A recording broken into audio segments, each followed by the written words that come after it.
OID Digital TV presenta su programa para empoderar a los emprendedores y empresarios en la era digital por el canal de YouTube.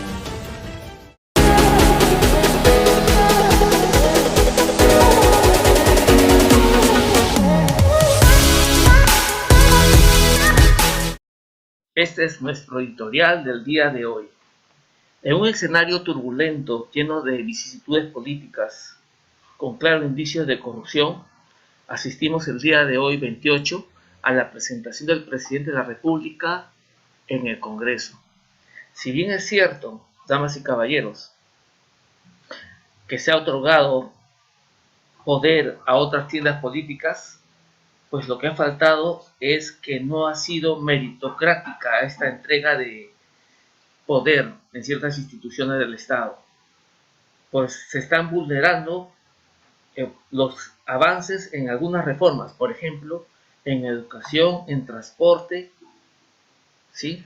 Todo ello ha conllevado a que las tensiones se disipen un poco, pero hay indicios de corrupción. Y un indicio es un indicador, y esos indicadores nos dan una alta probabilidad de que estemos frente a corrupción. Una corrupción que no es nueva, sino que viene de tiempos atrás, de tiempos inmemoriales, porque no se distingue lo que es público de lo que es privado. Ambas cosas son opuestas. El interés público es el que se debe buscar y debe prevalecer al interés personal. ¿De qué manera? Por medio de leyes que sean claras y también sean contundentes. Lamentablemente, este ruido político no ayuda. ¿Y qué ha generado, damas y caballeros? Ha generado nada más y nada menos que un perjuicio en la imagen del país. Conozco muchos inversionistas que quieren venir, pero ¿qué ocurre? Este ruido político se está sobredimensionando. Veamos lo que dice Financial Times del día 26 de marzo. Perú se está convirtiendo en un país ingobernable. ¿Por qué? Porque no existe respeto a la institucionalidad, a la legalidad, a la formalidad. ¿Qué es lo que existe? Lamentablemente, lo que todos ya conocemos. Un país dividido, ¿no? Con muchas diferencias a nivel regional, ¿sí? A nivel de cosmovisión, a nivel de usos y costumbres.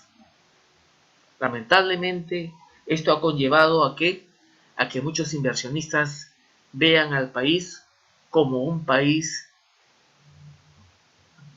que ha tenido un crecimiento sostenido, pero ahora que ha venido en qué? Irrespeto a las instituciones. ¿Ha venido en qué? En impredecible prácticamente. Entonces, hagamos nuestros mejores votos desde aquí a que exista el respeto a las instituciones, exista algo que nos haga predecibles. Si, como hace pocas horas salió, estamos frente a un escenario también de un incremento importado de la inflación, una espiral inflacionaria, porque un significativo, dos grandes países como son Ucrania y Rusia están siendo de una manera u de otra fracturados en su nivel de producción de granos, de aceites, fertilizantes, y eso ha conllevado de que al ser representativo, hablamos de 40, 35, 40% de esa producción mundial, al romperse el flujo genera que exista carencias, y las carencias generan inflación, una subida de precios, y esta subida de precios se da también a nivel de energías, llámese petróleo, llámese gasolina. Lamentablemente el circuito se ha deteriorado, por lo tanto la carestía va a llegar. ¿Eso qué implica? Que estamos frente a inflación. Esperemos que ello se mitigue en el país para que la inflación no siga golpeando a los más necesitados de nuestro gran país. Así que, amigo empresario, amigo emprendedor, no subas en exceso tus precios, sino que distribuye tu utilidad entre cada uno de tus mercancías que tienes, y da privilegio a vender a precio relativamente no cómodo, pero sí razonable, para que tengas una dinámica y ganes por velocidad en la colocación de tus productos, y de esa manera busquemos siempre la institucionalidad, el respeto a las instituciones. Hasta aquí este es nuestro editorial. No se pierdan la entrevista, que está interesante. Os dejo. Hoy te presenta las noticias más importantes de esta semana.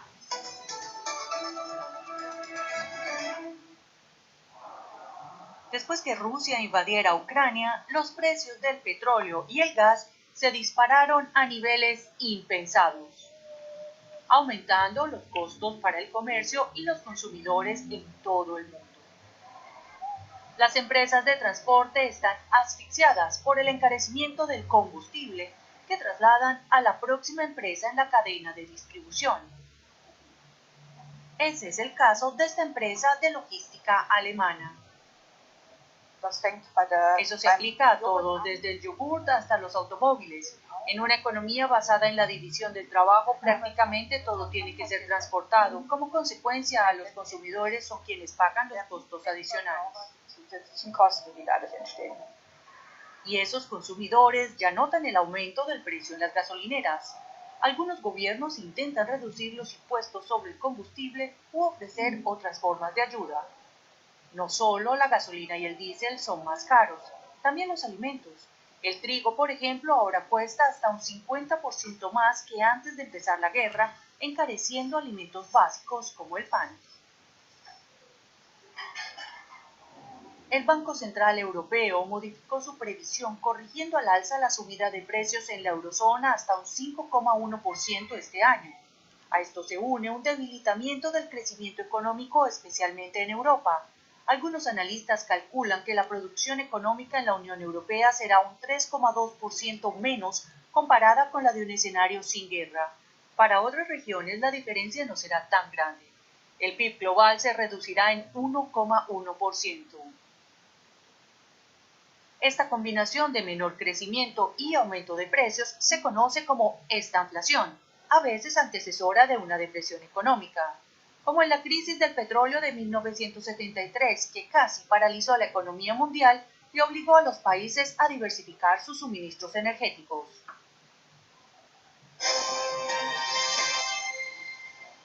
La economía rusa se encuentra en una situación desesperada. Tras la invasión de Ucrania, las potencias occidentales impusieron sanciones de inédita dureza contra Vladimir Putin y su círculo íntimo. Muchos bancos rusos fueron desconectados del sistema comercial internacional.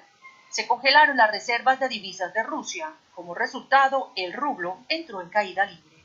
Ahora Putin quiere obligar a las potencias occidentales a pagar en rublos si quieren el gas ruso. He tomado la decisión de implementar un paquete de medidas para aceptar lo antes posible solo pagos en rublos, comenzando por el gas natural suministrado a países hostiles.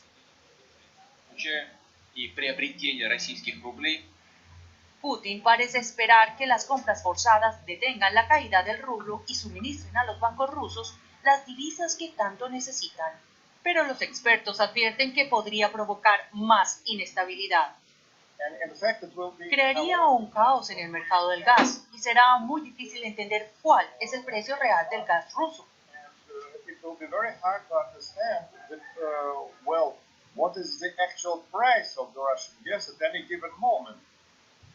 Y las potencias occidentales ya están cerrando filas. Varios países, entre ellos Alemania, insistirán en que el gigante energético ruso Gazprom siga cumpliendo los contratos vigentes. El ministro alemán de Economía, Robert Habeck, viajó esta semana a los Emiratos Árabes Unidos, entre otras cosas, para pedirle a la OPEP que baje los precios. En este sentido, pedimos que se aumente el volumen de producción de tal manera que la población mundial pueda pagar por este petróleo mientras lo necesitemos. Alemania necesita nuevos socios. Más de la mitad de las importaciones de energía de Alemania provienen de Rusia, y Qatar es un productor y líder de gas natural licuado que podría ser crucial para Alemania. Sin embargo, el país del Golfo también es conocido por sus violaciones de los derechos humanos. Por ejemplo, en el trato que reciben los 2 millones de trabajadores migrantes en Qatar. Las autoridades han ignorado la muerte de miles de trabajadores durante la última década. Las modestas reformas laborales se han estancado. Otras denuncias apuntan a restricciones contra la libertad de expresión y la opresión de las mujeres. ¿Debería Alemania, a pesar de necesitar desesperadamente nuevos socios comerciales, tener esto en cuenta y abordar la situación de los derechos humanos? En el contexto de nuestra historia alemana, este es un tema importante. Al comprar productos en el extranjero, debiéramos tomar en cuenta uno de los artículos de la ley fundamental que dice que la dignidad humana es inviolable, y este principio también se aplica a los países que nos suministran mercancías. Definitivamente, creo que especialmente con la globalización que va en aumento, no podemos evitar este tema. Sí, creo que es importante, pero difícil. Podemos ver eso con la visita de Habeck a los Emiratos Árabes Unidos y los estados del Golfo. Es como elegir entre el menor de dos males.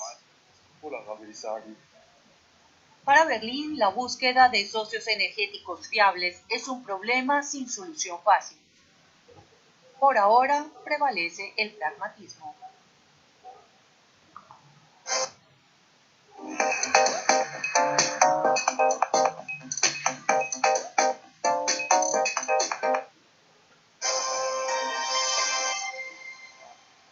Muchas empresas de la Unión Europea se hallan en el punto de mira de las redes sociales por sus negocios en Rusia, como Renault.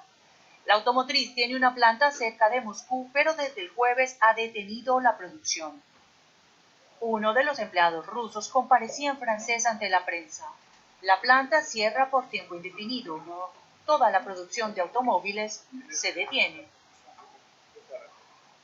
Un giro de 180 grados para Renault, que ya unos días antes todavía afirmaba que pese a las sanciones impuestas, su producción en Rusia continuaría. Pero la presión de clientes y políticos habría hecho que finalmente la empresa revise su decisión. El presidente ucraniano se reunía pocas horas antes con los parlamentarios franceses en la Asamblea Nacional a través de videoconferencia y apelaba a su conciencia. Las empresas francesas deben abandonar el mercado ruso. Renault, Auchan, Leroy Merlin y otros deben dejar de patrocinar la maquinaria bélica de Rusia. Deben dejar de financiar el asesinato de niños y mujeres, las violaciones, el robo, el saqueo por parte del ejército ruso. Es importante que todos recuerden que los valores deben prevalecer sobre los beneficios. La Universidad estadounidense de Yale publicó la denominada Lista de la Vergüenza, donde se muestran las empresas que continúan haciendo negocios sin restricciones con Rusia. En la lista se encuentran el banco suizo Credit Suisse, Deutsche Telekom y el fabricante chino de computadoras Lenovo. Algunas empresas como Nestlé y AstraZeneca defienden su presencia en Rusia y luchan contra las acusaciones de colaboracionismo. Ambas argumentan que tienen la responsabilidad de proporcionar a la población rusa alimentos o medicamentos esenciales.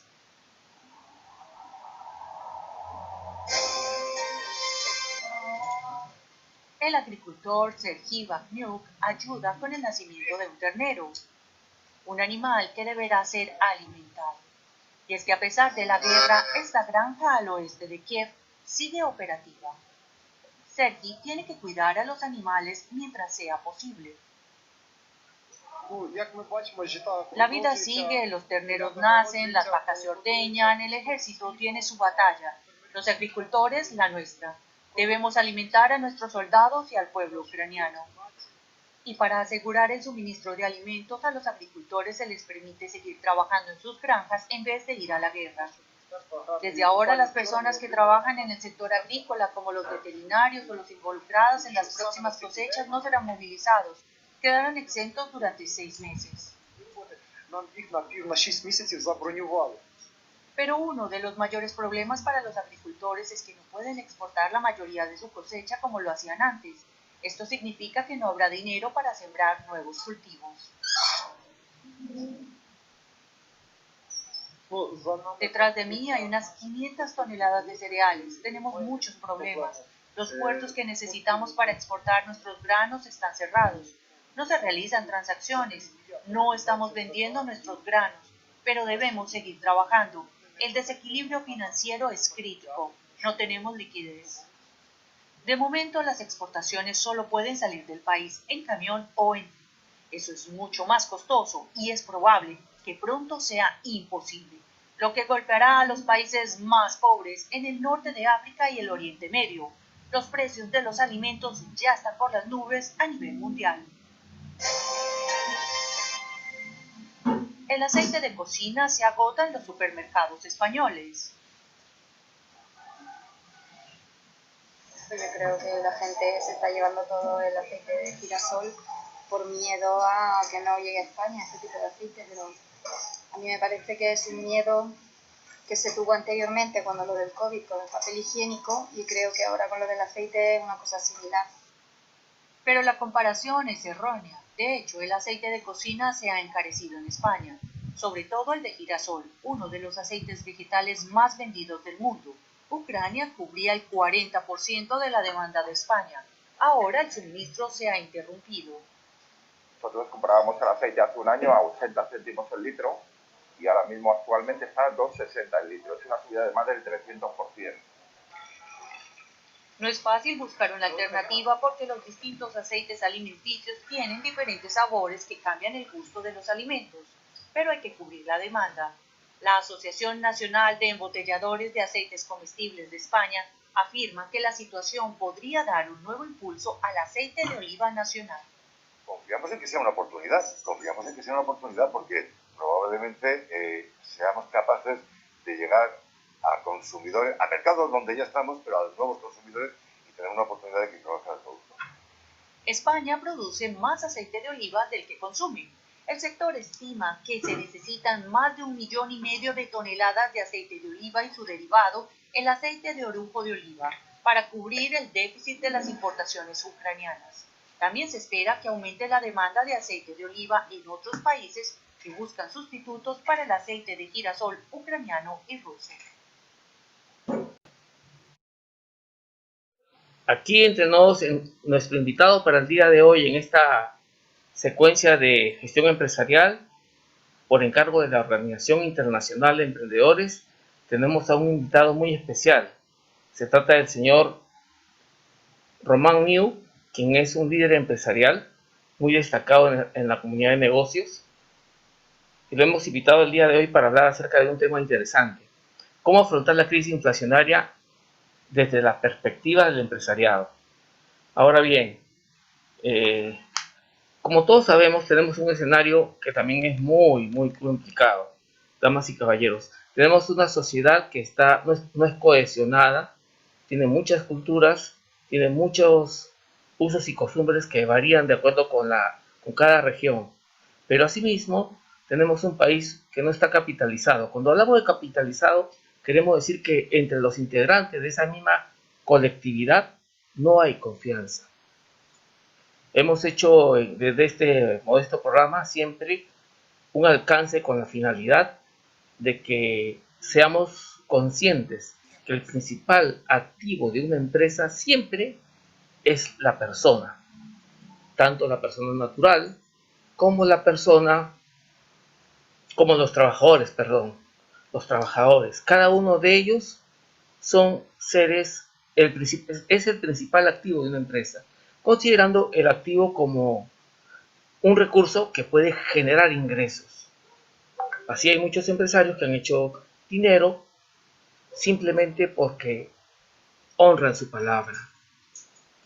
para hablar de este momento difícil que nos ha tocado vivir ahora, con la crisis inflacionaria que ahora se cierne sobre nosotros. Tenemos al ingeniero Román Miu. Román, por favor, ¿puede prender su cámara?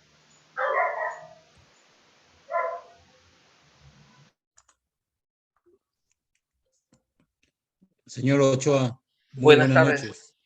Buenas noches. Buenas noches. Román, ¿sería tan amable de presentarse para aquellos que no lo conocen?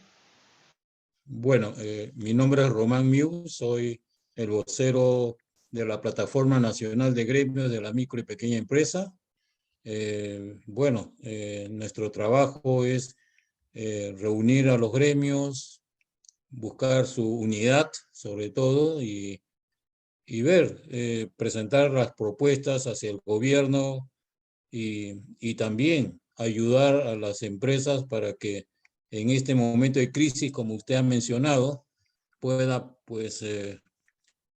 sobrevivir, porque ahora buscar su crecimiento todavía está un poco lejano y lo que estamos abocados es a sobrevivir.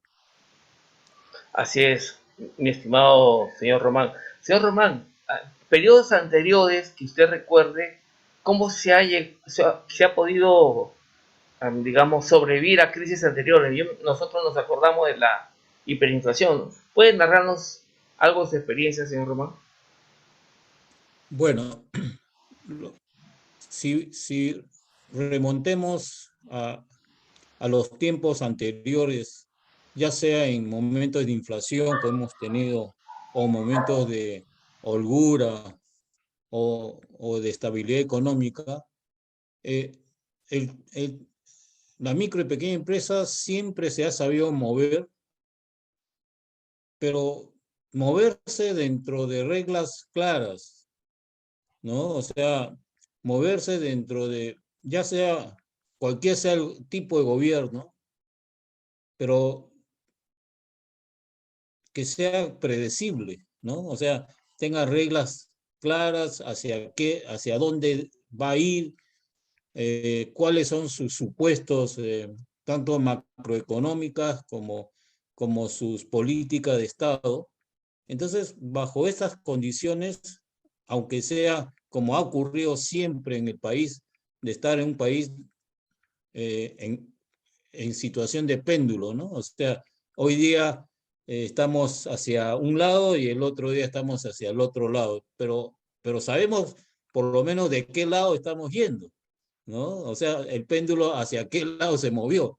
Pero hoy día, lamentablemente, el tema económico del país no está en no lo vemos digamos, en ni unas acciones actual, ¿no? Entonces, y eso es lo que más preocupa debido a que más bien en vez de buscar o en vez de encontrar normas o política de Estado de promover a las empresas y en especial a las micro y pequeñas empresas, más bien vemos que están petardeando a las empresas, ¿no? Sobre todo petardeando a las micro y pequeñas empresas. Entonces, eso es lo que duele más, ¿no? Claro. Entonces, porque ellos creen, el gobierno actual y el Congreso mismo, ellos creen que le están haciendo la guerra a la mediana y gran empresa. Pero en esta guerra hacia la mediana y gran empresa, le toca a la micro y pequeña empresa también, y más todavía. La mediana y gran empresa por lo menos tiene sus mecanismos y también tiene su respaldo financiero o su respaldo de capital para afrontar cualquier crisis. Pero la micro y pequeña empresa, sobre todo la microempresa, no tienen de dónde. Entonces, cuando golpean, va a golpear doble a la microempresa y a la pequeña empresa. Entonces, ustedes me van a decir cuáles son los golpes que le están dando a la micro y pequeña empresa. En el Congreso, por su lado, creen que están sacando leyes a favor de la micro y pequeña empresa. Creen que están sacando leyes populares a favor de los trabajadores. Pero en la realidad, cuando lo ponemos en ejecución, prácticamente lo está matando. Y después el Ejecutivo, por su lado, también cree que están haciendo normas de corte popular, pero quien le está afectando más es a los trabajadores. Le doy un par de ejemplos, como para que ustedes puedan entender.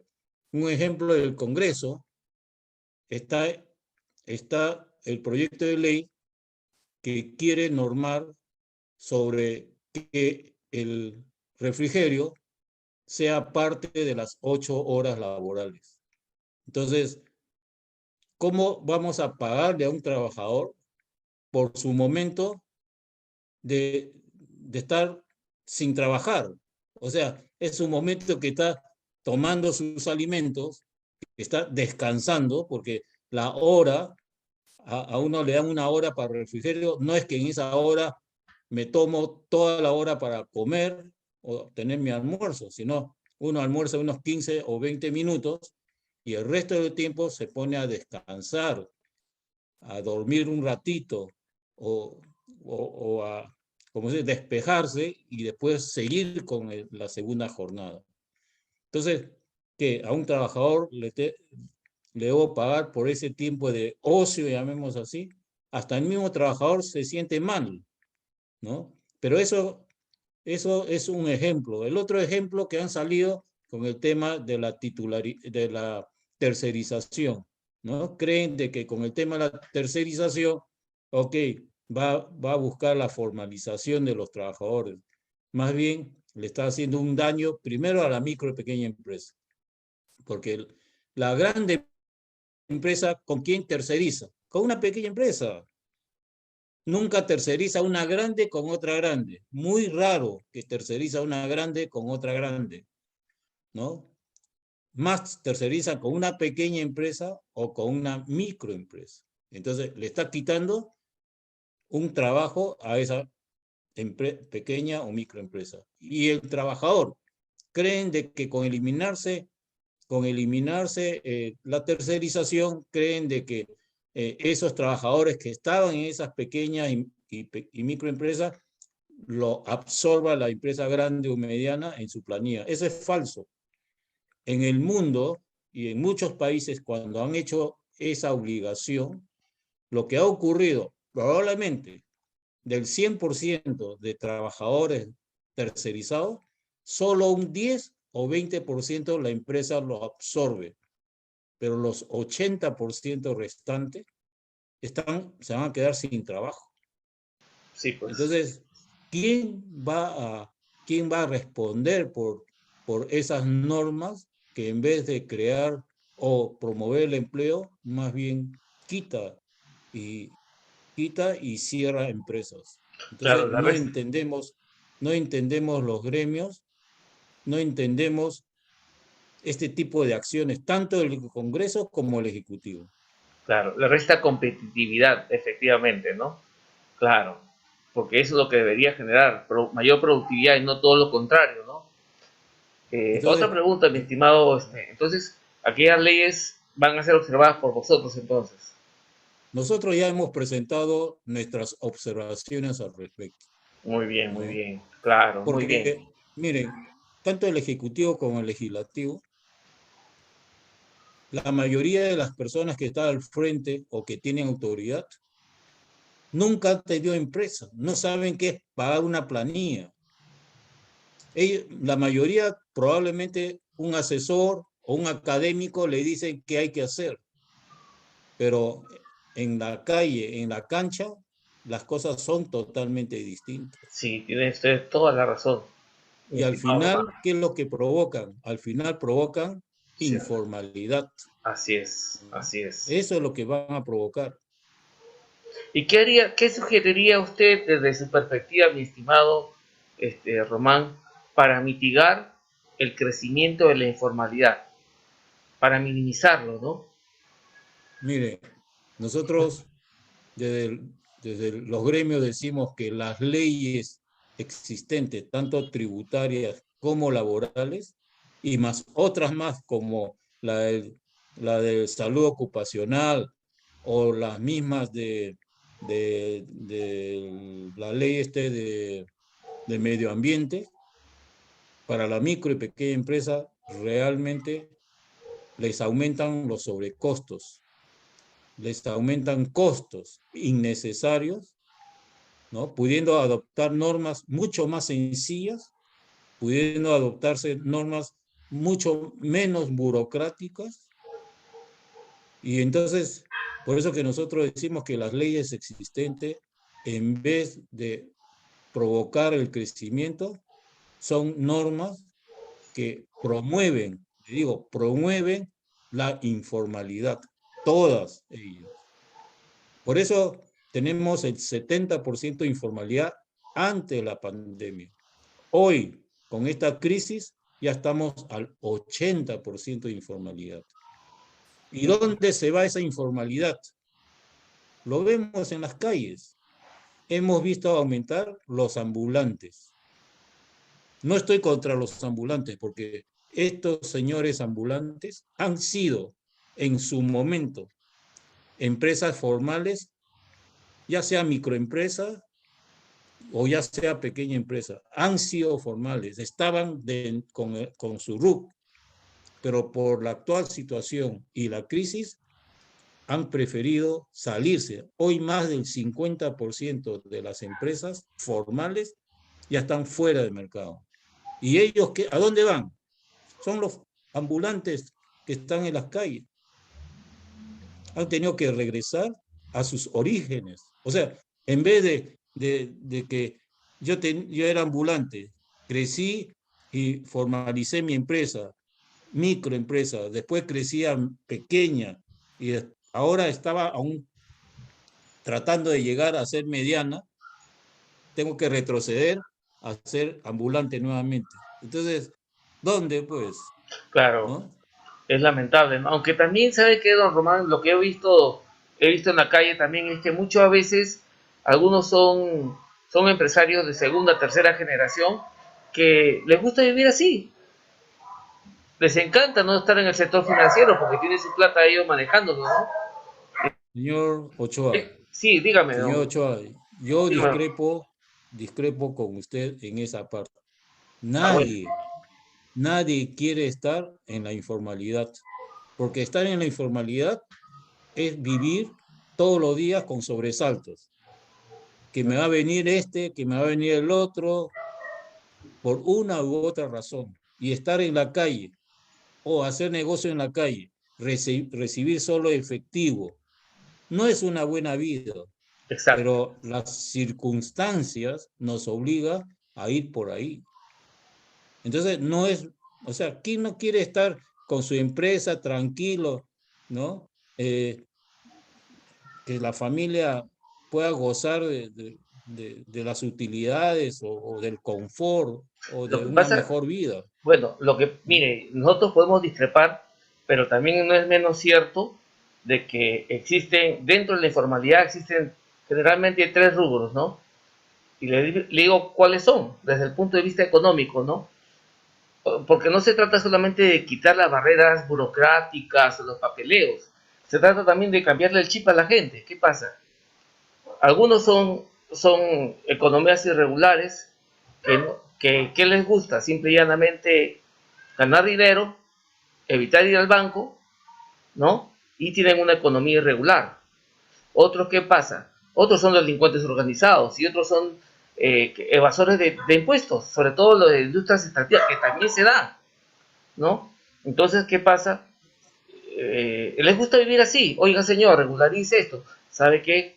Déjelo ahí. No me hable de papeles, me da dolor de cabeza. Entonces, ¿qué pasa?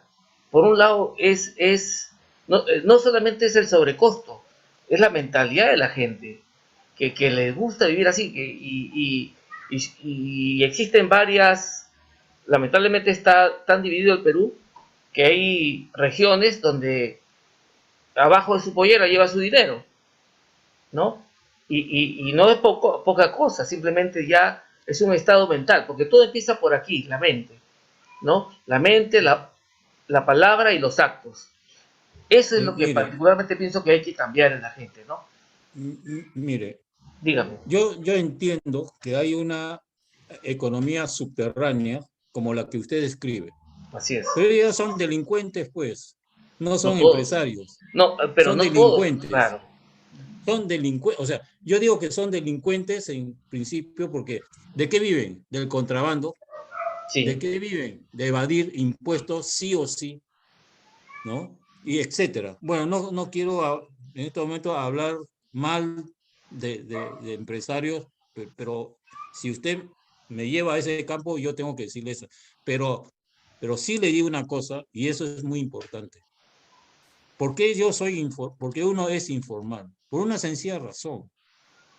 Es el precio final al consumidor final. El consumidor final no le interesa si me das boleta o factura.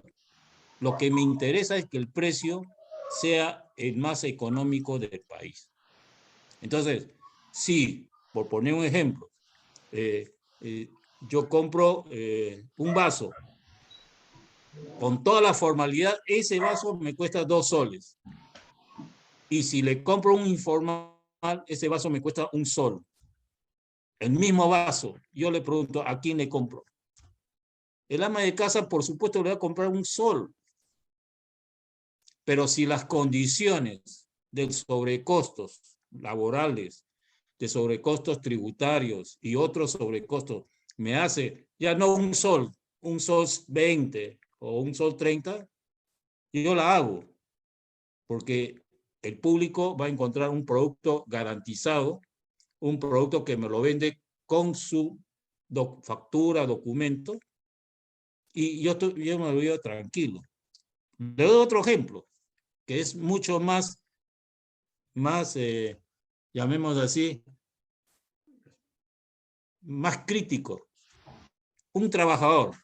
Yo le digo, señor, usted tiene este trabajo tiene su sueldo mínimo y usted va a comenzar a barrer. Por poner un ejemplo, no estoy degradando lo de barrer, sino va a entrar a trabajar desde abajo y de ahí vas aprendiendo, porque yo siempre, todo trabajador, lo contrato para empezar barriendo y después le voy enseñando a usar máquinas y le voy subiendo sus sueldos si es que aprende y etcétera. Pero el trabajador lo primero que me dice, en planilla no me ponga, más bien dame, en vez de darme el sueldo mínimo que es 900 tantos, dame los 1.200, 1.300 soles, que son los costos laborales que usted tiene que pagar, porque usted tiene que pagar seguro, tiene que pagar X cosas que llegan más o menos de 900 y pico a 1.200, 1.300. Dámelo en completo y olvidémonos de que me ponga en planilla. Es el mismo trabajador que me exige eso. ¿Se da cuenta? Sí, justamente, entonces, mi estimado Román, usted me da la razón, es una economía irregular, porque no es lo regular, no es lo habitual. No, señor Ochoa, no es una economía irregular, es sobrevivencia. ¿De acuerdo? Es sobrevivencia. Porque ese trabajador lleva 300 soles más a su casa. Por supuesto, nosotros como empresa formal nunca vamos a aceptar ese trabajador. Por eso nos quedamos sin trabajadores muchas veces. Así es la verdad. Es como decir, yo busco un trabajador a sueldo mínimo, no lo encuentro. Porque no me trabaja por el sueldo mínimo. Me trabaja por 1.200, 1.300 soles, pero sin estar en planilla. Esa es la realidad. Y eso las autoridades no lo quieren entender. Y nosotros seguimos bregando, por supuesto, porque nosotros somos empresas formales. Los que estamos en los gremios somos empresas formales, claro. y nos cuesta encontrar un trabajador, ¿no? Vea, pues. Por eso, sí. No es la primera vez es la realidad. Yo les cuento estas cosas porque lamentablemente esa es una realidad. No estoy de acuerdo, por supuesto que no estoy de acuerdo. Yo estoy con usted 100%. Qué bueno. Hay que cambiar el chip. Así es. Sí, hay que cambiar el chip. Pero si por cambiar el chip voy a crecer, bien. Pero si cambiar el chip, mi empresa va a quebrar, ¿cuál es mi disyuntiva en este momento? Claro, es abismal, ¿no? Bueno, don Román, una preguntita. Anteriormente, en circunstancias ¿Cuál es su experiencia en circunstancias hiperinflacionarias? Yo me acuerdo que usted estaba Mire, como líder empresarial también en aquel entonces. Cuéntanos un mire, poquito. en el tema inflacionario tenemos que abaratar costos, ¿de acuerdo? Entonces, para abaratar costos hay que buscar caminos de por lo menos mejorar mis procesos productivos. Porque el precio final, lamentablemente, a veces no lo puedo, a pesar que mis costos aumentan, muy difícil que lo puedo trasladar al cliente levantando el precio, porque si no, sería muy fácil. ¿Por qué? Porque hoy hay importaciones, hoy hay de distintos mercados y además hay la informalidad, 80% de informalidad, ¿no? Entonces, tengo que ser más eficiente, tengo que, como sea, eh, buscar que proveerme de insumos alternativos. Y hoy, con la economía circular, me ayuda mucho en buscar también reciclar, usar material reciclado en mis insumos en lo posible, ¿no? Porque usar insumos reciclados o reciclo los insumos, eh, digamos, reciclo productos para que se vuelvan insumos míos y entonces con eso bajo mis costos, ¿no? Trato de bajar mis costos. Electricidad, tener mis máquinas bien afinado, ¿no? Bancos de condensadores, etcétera, para evitar la, digamos, consumo excesivo y una serie de cosas que tengo que ir mejorando en mi proceso productivo, ¿no? Y al final, si no logro bajar mis costos o no logro tener un precio competitivo, mi recomendación es hay que buscar otro producto, ¿no? Porque no podemos aferrarnos, como yo, un industrial, a un producto que, a pesar de que voy a estar perdiendo plata, a pesar de que hago mi gran esfuerzo para bajar costos y ser competitivo y no lo logro, entonces esto me tiene que dar otra señal, que es reconvertirme, cambiar de producto o diversificarme. Es lo único que me queda hasta que la situación vuelva a mejorar. Qué interesante lo que usted dice. Qué interesante, claro. Compras corporativas, ¿no? Se juntan varios empresarios y compran en masa. Me parece muy bien para minimizar el costo, ¿no? Por un lado. Por otro lado, me parece muy interesante la innovación de la cual usted ha mencionado, ¿no? ¿Le ha tocado hacer eso, don Román? ¿Puede contarnos un poquito de Por, eso? por supuesto. Mire, hoy en día con las novedades de industria 4K, que es ya prácticamente la última generación por ahora, aunque la última generación ahora está bajo 5G, ¿no? Pero 4K todavía por lo menos. En el Perú, mire, la mayoría de las máquinas en el Perú son, ya sabemos, para las micro y pequeñas empresas son máquinas obsoletas en muchos de los casos. Inclusive hasta con machinas hacemos producir algo. Pero hoy en día, con todo lo que nos está sucediendo, ya tenemos que migrar. Realmente las industrias modernas están migrando a ser robotizados. Pero yo no quiero ir a la robotización para el Perú todavía, porque no podemos dar ese salto tan grande. Pero sí podemos ir automatizando nuestros procesos. En lo que se pueda automatizar, en lo que pues, se pueda mejorar nuestro proceso productivo nuevamente. Entonces, eso sí lo debemos hacer y eso es innovación, eso es un poco de investigación y usar otros tipos de insumos alternativos también, ¿no? Para poder bajar costos. Entonces, y lograr ser competitivo, porque hoy en día el problema está que competimos con el mundo. Entonces, competimos con el mundo, eh, bueno, tiene una ventaja importante. Si yo soy competitivo en el Perú, también soy competitivo en el mundo, o sea, puedo exportar. ¿de Así es. acuerdo? O Sí, sea, sí, sí. es de doble ida y vuelta. Así es, mi Entonces, estimado. tengo que trabajar y sí necesito, como micro y pequeña empresa, mi mercado natural es el mercado interno, ¿de acuerdo? Pero para exportar necesito consolidarme en el mercado interno y recién puedo exportar. Por una sencilla razón, y eso no mucha gente lo dice claramente, porque muchos dicen, no, la solución es exportar. Sí, la solución es exportar, pero exportar siempre y cuando yo tenga mi mercado interno, mi producto en el mercado interno consolidado. ¿Por qué? Porque la base fundamental de exportar es que yo debo tener mi mercado interno para hundir los costos fijos, porque la exportación solo son costos variables. Entonces, si yo no tengo consolidado mi mercado interno, ¿dónde hundo mis costos fijos? ¿No? De repente, no sé si es demasiado técnico No, no, no, no, yo lo entendí la perfectamente, palabra, ¿ah? No, ¿no? no, yo lo entendí perfectamente, don Román.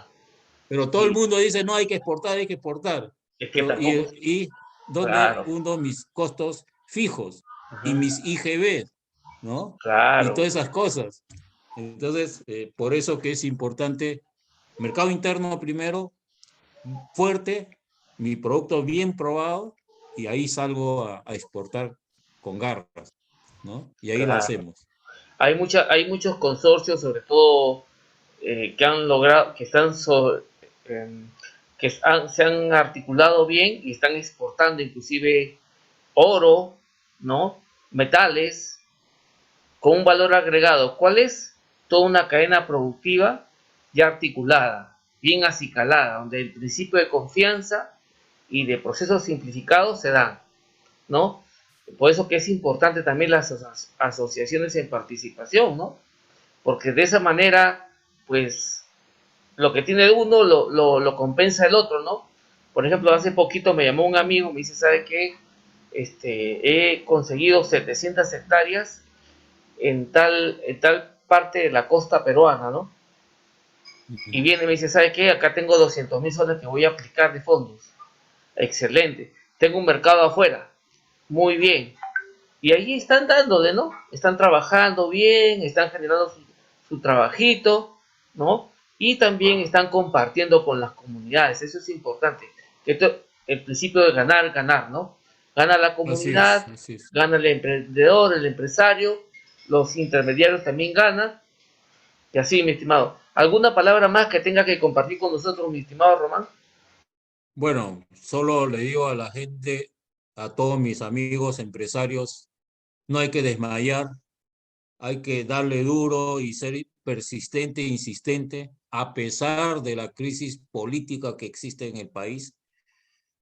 Pues bueno, yo creo que ahora, si antes nos movíamos en gobiernos con reglas claras, ahora tendremos que aprender a movernos con reglas no claras, ¿no?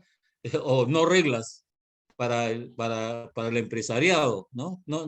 Porque no hay política de Estado hacia promover empresas. Eso está claro, Sí, ¿no? se nota. Eso está claro. Entonces, ahora tenemos que aprender a movernos en ese nuevo entorno, ¿no? Ujú. Pero no va a ser fácil, no va a ser fácil. Entonces, acá los gremios tenemos un trabajo muy importante de cómo orientar y cómo articular entre empresarios y hasta con el gobierno para ver si entienden, pues, ¿no? Porque Así micro y es. pequeña empresa es el pueblo productivo del país, ya que nuestro señor presidente habla del pueblo, del pueblo, del pueblo. Ok, la micro y pequeña empresa es el pueblo productivo y no lo está mirando. Dependemos, la micro y pequeña empresa, dependemos más de 12 millones de personas y trabajan en ellas 13 millones de empleo. Así que 2/3 partes del país depende de la micro y pequeña empresa. Por eso decimos, este es el pueblo productivo. No queremos dádivas, no queremos bonos, queremos trabajar, nada más. que Así no es. nos dejan trabajar. Bueno, muchas gracias, don Ramón. Damas y caballeros, fue en esta oportunidad nuestro querido amigo Román Miu, trayéndonos sus sabias expresiones, sus sabios pensamientos. Muy amable, muchas gracias. Nos estamos viendo, Román. Feliz Muchas día. gracias, señor Ochoa. Muy amable. Hasta la Feliz día. próxima. Chao. Hasta luego. Hoy Digital TV presentó su programa para empoderar a los emprendedores y empresarios en la era digital por el canal de YouTube.